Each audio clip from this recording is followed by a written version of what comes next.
More and more video games are turned into board games. What? How would that work? Are they good? Well, let's find out. So many questions. Exactly. Each of us is going to pitch 5 video game adaptations, which are board games, and then we're gonna rank them from 10 to 1. Each of us has 5. We're gonna place it on the board and then figure out in which spot does it really go. The first one will be a blast from the past, or at least my childhood, RuneScape. Or RuneScape. I think it's Rune. Does it have runes? It has runes. Do you run there? You run there. Then it's RuneScape. The video game is all about grinding, getting up levels, defeating bosses and baddies, and fulfilling quests. Okay. Sounds like hours and days of my childhood gone. But does the game hold up? Yes, it does, sort of. In RuneScape, you have quests and you have to fulfill them, but the only way you can fulfill them is by leveling up, as a true RuneScaper does. Because it's a simple game. It's not maybe family, it's family plus game, but if you're in it for the nostalgia, seeing all the cards, cool equipments, and grinding levels, because yes, you can get to level 99 here as well in a bunch of different skills, then this game will be for you. It's a pretty good board game, but if you have played the video game, then it's gonna be pretty great. Alright, I can also present a game that I loved as a kid. Well, did you do that? Which is Fallout. Fallout is a role-playing game where you're surviving in a post-apocalyptic...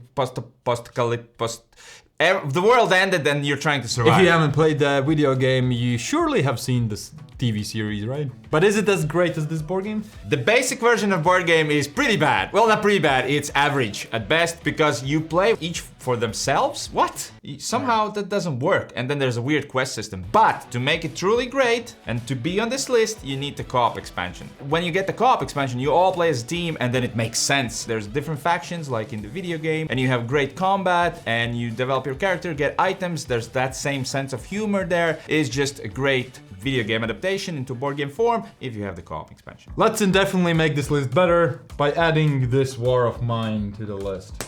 This War of Mine is super close representation to the video game. Some even say, hey, why would you need to play it if you have the video game, because it's the same thing. But the video game is a great experience cooperatively as well. Multiple people can play it. Plus also, it's a board game. If you want the board game, it's a board game, it's great. In and through this War of Mine fashion, you are the survivors in a civil war. You live in a territory where you can't get out, and it's pretty rough. It's really bad. You will have to make choices in this game that just hurt, and you have to go on scavenge trips that are very, very dangerous and get items for your survival. It's something that will definitely make you feel things. Alright, mine's gonna be Sniper Elite. Sniper Elite video game is a stealth game set in the World War II where you're just getting in, doing what needs done, and getting out. Kind of the same thing here. One player controls the Germans, and the other player controls the sniper, who's trying to sneakily get in, blow something up, or steal something, and then get out.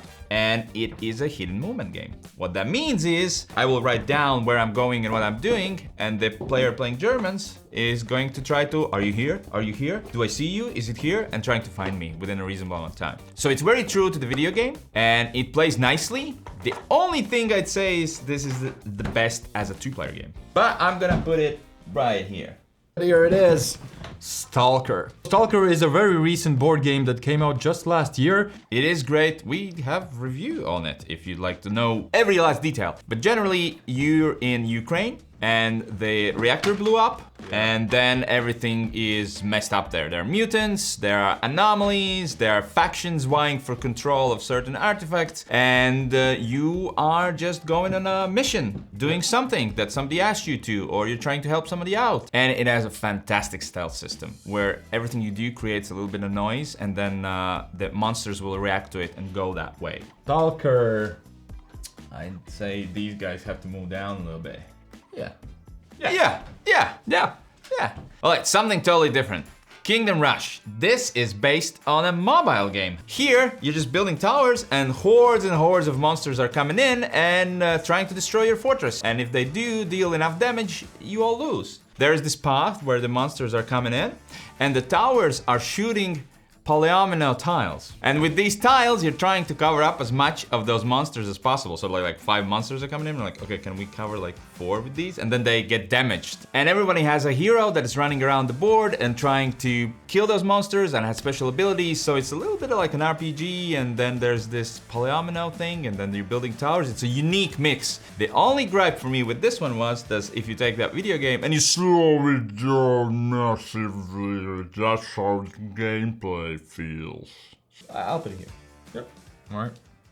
The next one is S.T.A.L.K.E.R. It's one of my top 10 favorite games of all time, because just the deck building translates so well from the video game to the board game. And most importantly is that you have your unique character that works completely differently. You buy new cards and then try to unlock his powers. But each time you're building the deck, you can create him very, very unique. Yeah. You want a defensive monster that never dies? You can do that. It has a really unique card upgrade system where the cards are in the sleeves, and then you upgrade it, you pull it out and turn the other side. It's just a great package in. This is one of those games where I thought, how could they make it just as good or better?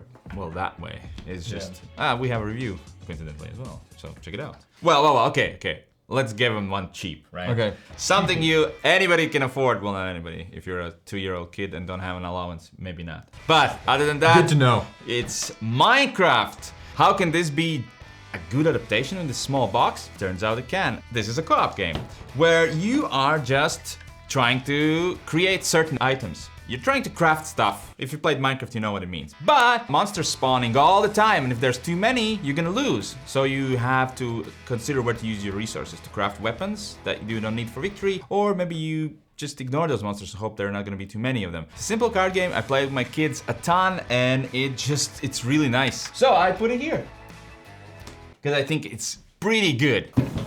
Wow. Is this the biggest box here? Elder Scrolls board game, well, I'm gonna spoil it right away. It's amazing. This is also a cooperative game where you go into different regions like Skyrim and fulfill quests. You will have quests, and they mostly will involve you finding something. You can do that by upgrading your character, move to spaces, do some quests or combats, then get experience points, upgrade your character, get strong enough to then defeat the main encounter, which will gonna be a crazy dungeon with different kind of enemies with different powers. Each time it will be, depending on the region or monsters, a whole new challenge. And these quests, even though it's mostly a combat-based game where you go and defeat these monsters, these quests will be sometimes insane. It's great. It's already based on a great game, Too Many Bones, and it made it even cooler. It's up there. It's up there. It's up there.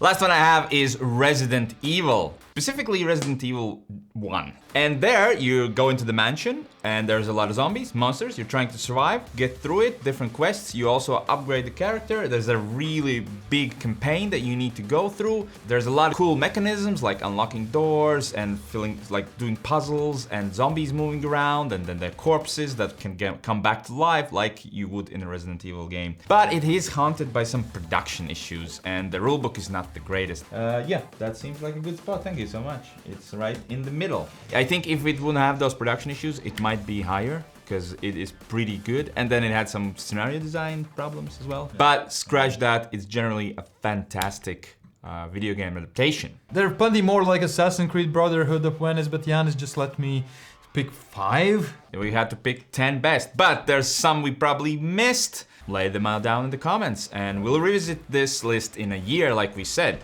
Putting it in the calendars, and it's on you to have your favorite games here. Yeah, also one thing we don't have to wait a year for is your support. You can do it right now. Please consider doing that in any way you can. Thank you, and see you later. Bye.